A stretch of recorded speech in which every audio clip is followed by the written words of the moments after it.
마지막 나팔 소리 나기 전에 들어야 할 이야기 만화소나이 유튜브 채널 김경호 선교사입니다. 안녕하십니까? 이 새벽에도 주님의 인자와 궁일이 무궁하심으로 참으로 아름답습니다. 주님의 성실하심이 변함없이 항상 우리와 함께 하십니다. 오늘도 하나님을 예배하며 하루를 시작합니다. 날마다 새벽에 하나님과 동행하며 갖는 경건의 시간의 축복을 함께 나누는 시간입니다. 또한 어제 배운 하나님의 말씀을 어떻게 생활과 삶의 현장과 인격에 적용하고 실천했는지 반증하는 시간입니다. 어제는 창세기 6장 1절로 3절을 통하여 육에 속한 사람은 영원한 멸망에 들어간다라는 경고의 교훈을 배웠었습니다. 적용한 대로 제 삶에 육에 속한 삶을 살고 있는 것은 없는지 돌이켜보는 시간을 가졌습니다. 저의 삶과 마음은 육에 속하기보다는 영에 속하여 주님의 말씀에 순종하는 삶을 살고 있었습니다. 로마서 8장 5절로 8절 육신을 따르는 자는 육신의 일을 영을 따르는 자는 영의 일을 생각하나니 육신의 생각은 사망이요 영의 생각은 생명과 평안이니라. 육신의 생각은 하나님과 원수가 되나니 이는 하나님의 법에 굴복하지 아니할 뿐 아니라 할 수도 없음이라. 육신에 있는 자들은 하나님을 기쁘시게 할 수 없느니라. 로마서 8장 5절로 8절에 육신의 생각은 사망이요 하나님과 원수가 된다고 말씀하고 계십니다. 왜냐하면 이는 하나님의 법에 굴복하지 아니할 뿐 아니라 할 수도 없다고 단정하고 계십니다. 육신에 있는 자들은 하나님을 기쁘시게 할 수 없을 뿐만 아니라 노아의 시대에 홍수로 멸망당한 것처럼 하나님 눈밖에 난 사람들입니다. 결코 천국의 문을 통과할 수 없는 사람들입니다. 그러므로 주님을 따르는 제자들은 영의 일을 생각하며 하나님의 성령의 뜻에 순종하는 삶을 살아야 마땅합니다. 요한복음 6장 63절 살리는 것은 영이니 육은 무익하니라. 내가 너희에게 이른 말은 영이요 생명이라. 요한복음 6장 63절에 육은 무익하다고 단언하시면서 내가 너희에게 이른 말이 영이요 생명이라고 말씀하고 계십니다. 주님이 우리에게 이르시고 분부하신 말씀과 명령만이 살 길입니다. 영을 따르는 삶입니다. 오늘도 이 새벽에 하나님의 말씀을 제 마음에 담고 순종함으로 따를 것입니다. 이 목숨이 붙어있는 한 영에 속하여 예수님이 제게 분부하신 모든 것을 마음에 담고 순종할 것입니다. 예수님 감사합니다. 제게 생명의 말씀, 영의 말씀을 주셔서 감사합니다. 저의 남은 인생은 결단코 육신에 속하여 육신을 따라가는 삶은 절대로 용납할 수 없나이다. 왜냐하면 그것은 죽음으로 가는 길이기 때문입니다. 그러면 오늘 새벽에 하나님과 동행하며 가졌던 경건의 시간의 교훈과 축복과 적용사항을 함께 나누겠습니다. 고린도전서 9장 7절 13절로 14절 누가 자기 비용으로 금복물을 하겠느냐? 누가 포도를 심고 그 열매를 먹지 않겠느냐? 누가 양떼를 기르고 그 양떼의 젖을 먹지 않겠느냐? 성전의 일을 하는 이들은 성전에서 나는 것을 먹으며 제단에서 섬기는 이들은 제단과 함께 나누는 것을 너희가 알지 못하느냐? 이와 같이 주께서도 복음 전하는 자들이 복음으로 말미암아 살리라 명하셨느니라.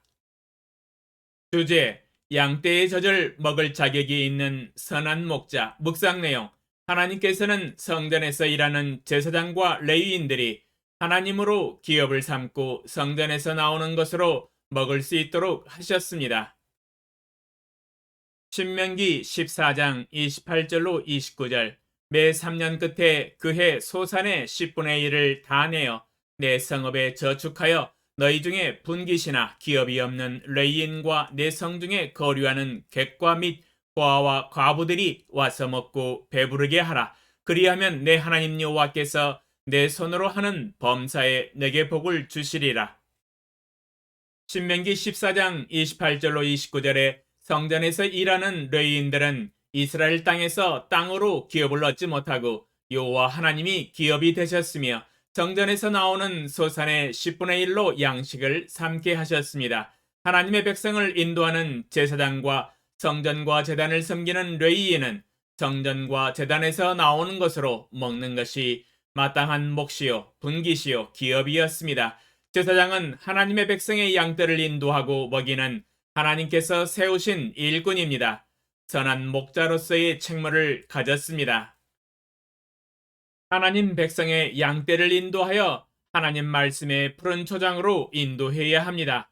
부지런히 영생의 생수도 공급해 주어야 합니다. 그래야만이 양들이 영의 양식과 생수로 풍성하게 먹고 무럭무럭 튼튼하게 성장할 수 있습니다. 또한 사탄과 죄악으로부터 지켜주어야만이 안전하게 살아갈 수 있습니다. 이러한 선한 목자가 양들로부터 나오는 젖을 먹을 수 있는 권리도 있으며 젖을 먹는다 하여도 당연한 것입니다.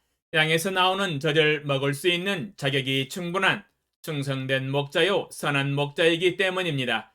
주께서도 복음 전하는 자들이 복음으로 말미암아 살리라 명하셨습니다. 마태복음 24장 45절 충성되고 지혜 있는 종이 되어 주인에게 그 집 사람들을 맡아 때를 따라 양식을 나누어 줄 자가 누구냐? 마태복음 24장 45절에 목자는 충성되고 지혜 있는 종이 되어 그 집 사람들을 맡아 때를 따라 양식을 나누어 주어야 할 책임이 있다고 말씀하고 계십니다. 그러므로 목자의 첫 번째 우선순위의 목표는 자기 자신이 충성된 목자요 선한 목자가 되어서 하나님의 백성의 양들을 인도하여 때에 맞춰 영의 양식을 공급하여 주는 것이요 사탄과 죄악으로부터 안전하게 지켜주는 것입니다. 그러나 하나님의 백성의 양들로부터 나오는 젖만 취하고 목자의 직업으로 얻는 월급만 받고 한 달 때 되면 받게 되는 상만 바라보고 있다면 이는 문제 있는 사꾼 목자입니다. 하나님의 백성들의 양의 생명과 성장과 안전은 안중에 없는 악한 목자입니다. 오직 우선순위로 상만 바라보는 사꾼 목자입니다. 그 삭슬 위하여 살아감으로 자신의 목숨이 위태하고 자신의 목자의 직업을 잃어버릴 것 같은 위험에 처했을 때 하나님의 양들의 생명과 안전은 뒷전이 되어버립니다. 과감하게 자신의 직업과 삭과 종교적 권력과 명예와 자신의 생명과 자기 이익을 추구하는 인생을 위하여 하나님의 양들을 버릴 수 있는 사람입니다. 하나님이 미워하시는 악한 사꾼 목자입니다. 양들에게서 나오는 젖을 먹을 자격이 없는 형편없는 사람입니다. 적용사항 주여 이 땅에 70억의 영혼들 가운데 주 예수님의 핏값으로 사신 수많은 하나님의 양떼들이 있습니다. 또한 그들을 인도하고 때를 따라 양식을 먹이는 목자들도 많이 있습니다. 그러나 주 예수님처럼 양들을 위하여 목숨을 버리며 양들을 위하여 목숨이라도 불사하고 양들을 지키고 보호하며 꼴과 생수를 먹일 충성된 목자가 많겠나이까? 오늘 21세기에 하나님의 양들을 인도하는 목자들을 위하여 중보기도하는 시간을 갖게 하소서. 그들이 주 예수님을 본받아 하나님의 양들을 위하여 존재하는 사람이라는 것을 깨닫게 하시고 양들을 위하여 일생을 바쳐 사명감과 충성됨을 가지고 하나님과 양들을 위하여 목숨을 돌아보지 아니하고 충성할 수 있도록 위해서 기도합니다. 그리하여서 하나님의 양들에게서 나오는 젖을 먹을 수 있는 충분한 자격이 될 수 있도록 위해서 기도합니다. 예수님의 이름으로 기도합니다. 아멘. 2022년 2월 14일 월요일 새벽 5시